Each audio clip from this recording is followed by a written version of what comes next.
Alf, I feel like I've got to get this off my chest. We are going to react today to Alex over at Nostalgia Nomics. Well, I do agree with a lot of the things that Alex says, a lot of his commentary. I think there's some good nuggets in there. Man, there is a glaring miss on this channel that I want to talk about here today. And it's not even just his channel. I'm just saying when we look at Pokemon investing channels in quotation marks, because really this is mostly speculation, but anyway, Pokemon investing channels as a whole, it's a lot of the same sound bites over and over and over. So that's what we're going to discuss today. And let me also say too, I know we live in a world where it's a polarizing world where everyone's got to pick sides. Undoubtedly, I will get Nostalgia Nomics, lifers that come into the comment section. You haven't been in Pokemon cards that long, which they would be right. I've been in it for 3 months.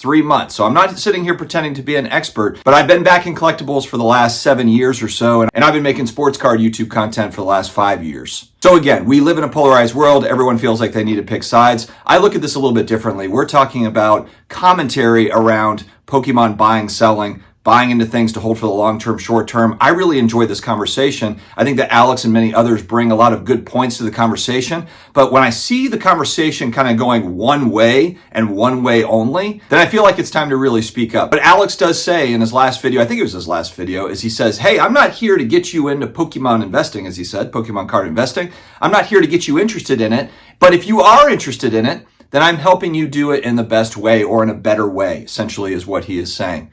But I think we would all agree if we were investing in anything, and this also too, this assumes that everyone's got their traditional investments on lock, stocks, bonds, real estate. You've already got that sorted out, and then you found some sort of diversification over here in collectibles that you've decided on. Great. But I think that most folks would think that, hey, let's have kind of a well-balanced portfolio, right? If we're talking about investing, really investing. And Alex, he doesn't claim to be a collector. I know he does collect certain things, but he is talking specifically about him being an evil investor and that sort of thing. So he speaks of himself in that fashion. He's also a successful business owner in the space. He's got a great rip and ship business. His content generates income. So he has kind of made that into a full-time business for himself. He's had great success. But I also heard him say here over the last couple of weeks that in 2020 and 2021, he sold off a lot of, or all, most or all of his Sun and Moon, XY type booster boxes and singles and that sort of stuff, sold all of that off. And so if I understand correctly, the vast majority of his holdings right now, Sword and Shield, Scarlet and Violet stuff, booster boxes, sealed product. He's got some singles mixed in there as well. But we're talking about products that were just made here over the last 4.5 years. There is zero vintage mixed into any of this, which I think, again, is short-sighted if we're looking at an investment portfolio, if we're actually talking about investing long-term holding. If we're serious about it, the idea that we're not going to have any sort of vintage, the first stuff that came out, especially in the collectible space. Now, what I will say is there are a lot of big YouTubers they're on kind of the new product train, and that's all that they do, and there's exciting hits and all that stuff. I don't want to discount the badass SIRs that are coming out at Prismatic. There's a lot of great modern cards, no doubt about it. And it's not to say those are going to zero and all that stuff. I think a lot of them are going to hold up great. Again, I'm talking about from my standpoint, I want to buy and hold. I've got a 20-year time horizon ahead of me. I'll be in my 60s at that point, and if I would choose to sell then so I can go travel the world, then great. Most people are not thinking this way. And what I will say too is if you are actually a holder and you're buying Sword and Shield, Scarlet, Violet, as the stuff ages up, if you've still got it in 20 years, you probably did pretty well on it, regardless of what else you do buy, because in 20 years, that next gen is going to look at that as vintage. Sword and Shield will also be in the vintage bucket. But the big missing piece of what today's YouTube investing Pokemon channels are missing is the early stuff. And it's a lack of understanding of the importance of the history of the brand, the history of the IP. Now, not everybody thinks this way. SM Pratt, I know he makes videos occasionally, made them a long time ago. He's a vintage guy. There are vintage card buyers. They are people that do buy into the singles and the sealed stuff. Rudy from Alpha Investments is interesting. The godfather of this content. He quietly buys vintage. I don't know about on the Pokemon side, but on the Magic the Gathering side, you always hear he's always buying collections, he's buying old stuff. He doesn't necessarily broadcast that all the time. It's not as sexy as all the new products coming out, and of course he's got to sell that as well. So that's kind of his focus is always going to be on the new stuff because he runs a business around it, just like a lot of these Pokemon folks do. I would not be shocked at all if quietly Rudy buys vintage Pokemon stuff. Doesn't necessarily broadcast it, buys it here and there, or maybe it's part of a collection that he takes in. I would not be shocked at all because I know that he understands the importance of vintage. He just bought a massive vintage sealed Magic collection. I believe that put him, as he said, as the #1 holder of vintage Magic sealed stuff. And so the whole idea, if you believe in the IP, if you believe in this brand still being relevant in 20 years, 15, 20 years and down the road, which I do, which is why I started buying into it, the idea that you wouldn't have any of the original stuff, especially when there's a lot of comparable price points, the most underserved, to me, in my opinion, the most undervalued stuff right now, if we're looking and really, if we're being serious about a long-term time horizon, is vintage singles. Vintage singles for, $1,000, a couple $1,000s, a few $1,000s. In many cases, you can get really premium vintage Pokemon singles, high graded stuff.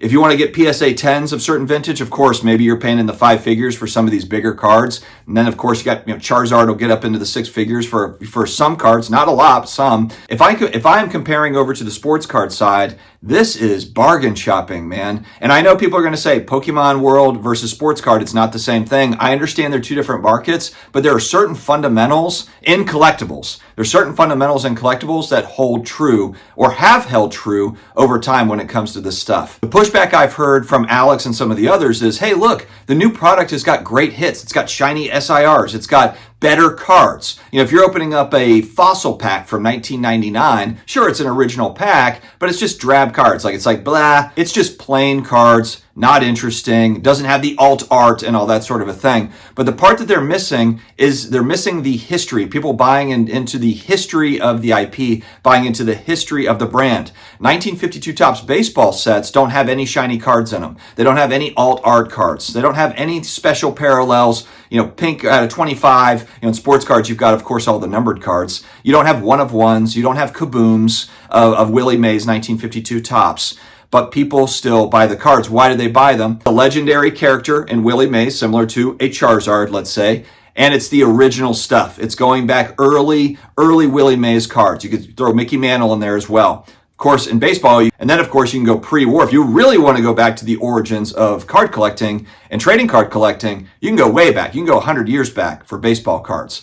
But I think that's the part that is missing right now. There's a lot of the focus, a lot of the energy on IG and on YouTube is so focused around the new products, which they're great. They are great. But the idea that you wouldn't have some of the vintage stuff to mix in with the modern stuff, if you're serious about having a well-rounded investment portfolio, if that's what we're calling it, it's nuts to me. It's absolutely nuts. I really like blister packs, so I'll throw up an example here. Brilliant Stars booster box, about $280, $300, let's say. A single pack blister pack of Fossil or Jungle, 1999. It's about $300. It's in the same ballpark.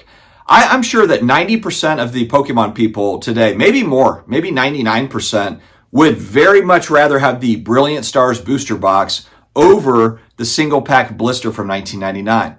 And this could be an example where you can't go wrong with either if you're holding for 20 years. Maybe both of them do amazingly well. But for me, this is actually kind of a tough decision. I would like to have some of these one-pack blister packs in my collection because of the history, again, the history of the brand. I think it would be amazing to have these down the road. I do think that they'll be opened up over time. They're not super scarce. You can find them. They're out there. But finding a really mint blister pack, I think would be cool to add to the collection. I did buy a graded first edition pack kind of for the same reason, because I think, man, this is historically down the road, this is going to be a really cool piece to have and be able to share. In 20 years, Pokemon's 40, 45 years old. It's getting up there. That's why I mentioned here that I've been buying Neo Discovery, Sky Ridge, looking at some of that early stuff. Not even necessarily just from 1999, but some of those early 2000 sets. And granted, I understand that stuff isn't necessarily cheap. It's not like they're giving it away now. But again, when I compare to some of the modern prices, and then when I just think about the history of this thing and how it could grow, again, I'm assuming that Pokemon is still going to be relevant and thriving 10, 15, 20 years down the road. It kind of makes me feel like it's 1990 baseball cards. We're in 1990 sports cards, where everybody is so zeroed in on all of the new products, the new players, Greg Jeffries and Ken Griffey Jr. He worked out pretty well. But Don Mikowski, there's plenty of these guys that were speculated on. And I understand Pokemon is different, not sports players, they're characters and that sort of a thing. But a lot of the same thinking holds true in collectibles. Not many people were buying Willie Mays and Mickey Mantle in 1989, 1990, because they were more expensive back then. You know, back then it was like, why would I pay $500 for a 52 Topps Mickey Mantle card when I could buy 20 Greg Jeffries 89 Donruss rookies or whatever it is? And again, that was back when they didn't have serial numbered cards in sports cards, just like they don't have serial numbered cards in Pokemon. So you can see kind of similar behavior. People stacking certain cards. Because you don't have numbered cards, you're just trying to get, you're stacking. You've got 10 Charizard whatevers, or you've got these different SIRs, that are tough to pull out of packs.